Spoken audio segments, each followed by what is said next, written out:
Talents ఉంటే వ్యక్తులను పట్టుకోగలమండి? ఒక ఆయన మేము దేవుని వాక్యం కొరకు పిలిస్తే ఆయన అన్నాడు, నాకు విజయవాడలో ఉన్న జనం సరిపోరు అన్నాడు. ఏంటండి? ఆయనకి వాక్యం చెప్పడానికట విజయవాడలో ఉన్నటువంటి జనం సరిపోరట. అంటే దాన్ని ఏమంటారు? ఆత్మీయ గర్వం అంటారు. అర్థమైందా? ఎందుకంటే ఆయన కొద్ది టాలెంటెడ్, బాగా వాక్యాన్ని చెప్తాడు, ఆయన బాగా విశదీకరిస్తాడు. ఆ తర్వాత కొన్ని దేవుడు ఆత్మ వరాలు ఇచ్చాడు. అందుని బట్టి ఏమంటున్నాడంటే విజయవాడలో ఉన్న ప్రజలు నాకు సరిపోరు అన్నాడు. అంటే ఈ రోజున 2-3 తలాంతులు ఉంటుంటే పట్టుకోగలమా? వాళ్ళ డేట్లు పట్టుకోలేము మనం అసలు. చాలా గర్విస్తారు. మరి మోషే ఐగుప్తు విద్యలో సకల ప్రవీణుడు అంటే మోషే గారిని పట్టుకోలేకపోతున్నాడు దేవుడు. అందుని బట్టి మోషే గర్వం అనే చెప్పులు విడిచిపెట్టాయా నువ్వు?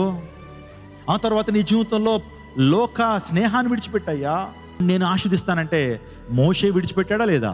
ఆ మండుచున్న పొద్దు దగ్గర చెప్పులు విడిచి అక్కడికి వెళ్ళాడు. దేవుడు అభిషేకించాడు, దేవుడు వాడుకున్నాడు మోషే అని. God made Moses as a great leader.